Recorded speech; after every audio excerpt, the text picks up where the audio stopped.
Allez, je sens que ça va être une belle partie ce soir.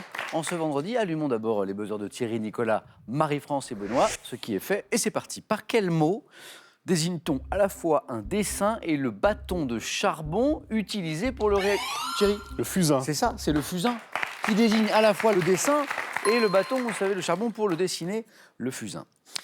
Quel petit gâteau bordelais renferme... Benoît? Cannelé. Ben oui, c'est le délicieux cannelé, là.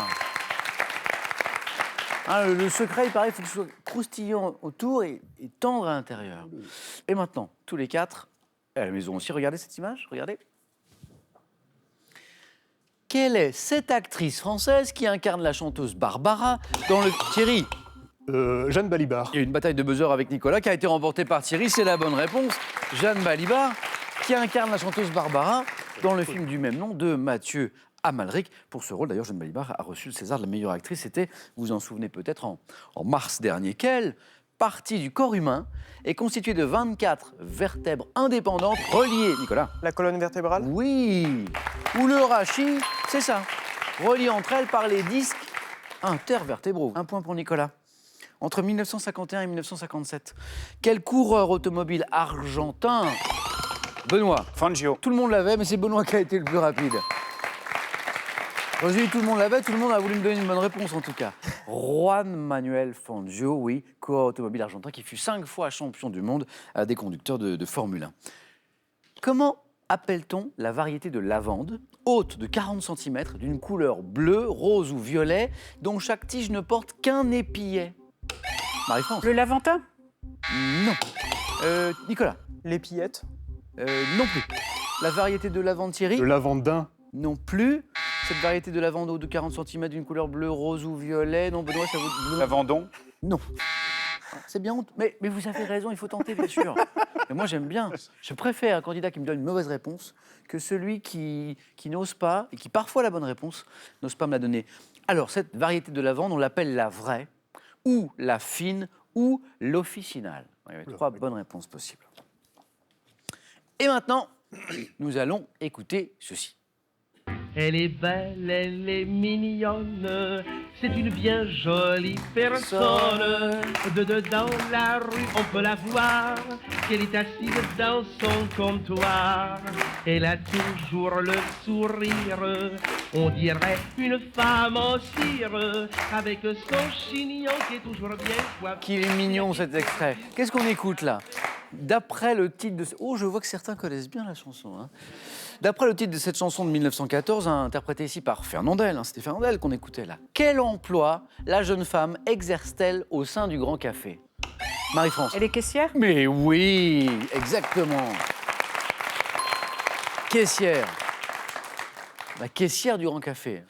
En 2018, à quel romancier français, déjà auteur des best-sellers, et après, Thierry? Lévy. Et seras-tu là? Doit-on la jeune fille? Nicolas? Musso? Oui, c'est ça. Marie-France l'avait aussi, je crois. Nicolas, plus rapide, 2 points. Attention, Marie-France, ça ne va pas vous faire chipper les bonnes réponses pour une raison de rapidité. Hein. Guillaume Musso, exactement. Quelle technique consistant à refroidir un gaz au-dessous de sa température critique a permis d'isoler les gaz rares? Comment appelle-t-on, Thierry? Cryogénisation. Cette technique qui consiste à refroidir un gaz, tenter quelque chose. Au-dessous, Nicolas? La liquéfaction? Oh, c'est mieux que tenter, ça c'est la bonne réponse. La liquéfaction. Nicolas, j'allais vous demander études scientifiques. Non, je sais, vous êtes professeur de français. J'ai fait un bac S en fait, Ah, donc papa. c'est un vieux souvenir. La liquéfaction, excellent. Dans une entreprise, quelle machine sert à enregistrer l'heure d'arrivée et de départ? La pointeuse. Exactement. D'un salarié, la pointeuse. Et maintenant, quand j'arrive, je pointe ici aussi avec une fiche jaune comme ça. Quel nom désigne plus communément l'espadon, grand poisson des mers chaudes à la mâchoire supérieure allongée? Quel nom désigne, Nicolas? Le narval? Plus communément, Thierry? Le poisson épais. Voilà, c'est ça. Oui. L'espadon, c'est le poisson épais. Et Thierry est en train de se diriger tout droit vers un 4 à la suite. Quelle île, la plus grande et la plus peuplée du Japon, abrite le château... Thierry encore. Honshu. L'île de Honshu est la bonne réponse. 3 points, 9 points gagnants. Thierry, vous êtes qualifié pour le 4 à la suite. Quelle île la plus grande et la plus peuplée du Japon abrite le château de Himeji qui constitue un chef-d'œuvre de construction en bois? C'est magnifique ce château en bois. Thierry, vous avez eu la chance de vous rendre au Japon? Jamais. En Asie peut-être? Même pas. Thierry, bravo. À tout de suite. 2 places encore à prendre. 2 points pour chaque bonne réponse à partir de maintenant. En 1997, quelle poupée créée en 1959 a été, Benoît? Barbie. Oui, c'est ça. Marie-France s'est encore fait chipper la bonne réponse. Vous avez vu, à la maison, ça se joue à 1/10 de seconde. La Barbie, bravo. Quelle poupée créée en 59 a été mise à l'honneur, c'était la suite de la question, par un tube du groupe danois Aqua, je ne sais pas si vous vous souvenez, vendu à 8 millions d'exemplaires à travers le monde. Petit rafraîchissement de mémoire avec cette fameuse chanson dont je vous parlais.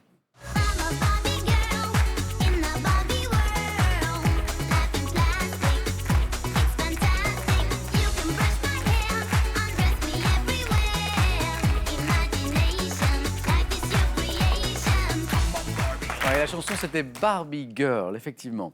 En 1747, en France, quelle administration est dotée d'une école formant des ingénieurs chargés de la construction, Nicolas? Les mines? De la construction des... Benoît, Les ponts. précisez. Les ponts et chaussées. Voilà, c'est ça. De la construction des routes, cette administration, ce sont les ponts et chaussées de l'administration des ponts et chaussées. Benoît, notre champion n'est qu'à 1 point du 4 à la suite dans le langage familier. Nicolas, Marie-France, Benoît, quelle locution adverbiale formée par redoublement signifie très vite, en toute hâte? Marie-France. Dardar. Dardar. Alors là, ça, c'est une réponse dardar. Voilà. Dardar, exactement. 2 points pour Marie-France.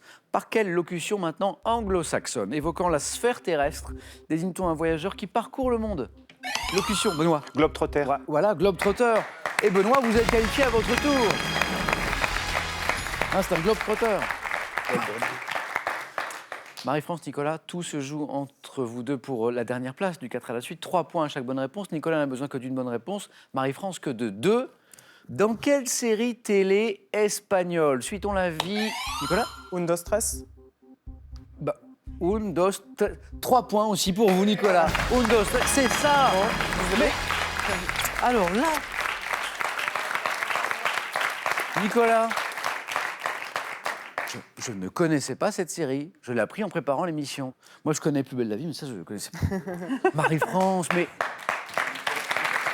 Moi aussi, je voulais vous adopter. Non, trop vite. Marie-France, je voudrais resaluer votre papa, Léon, 95 ans, qui nous regarde ce soir. Léon, un grand merci d'être avec nous. Et Marie-France, j'espère qu'on va rejouer ensemble. On verra. Oui, hein? J'espère que vous D'accord. reviendrez. Marie-France, un petit cadeau pour vous, le voici.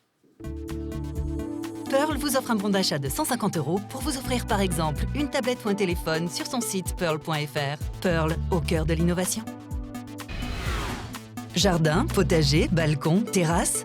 Avec ces 2 livres judicieusement illustrés, apprenez tout ce qu'il faut savoir pour mettre en scène votre coin de verdure.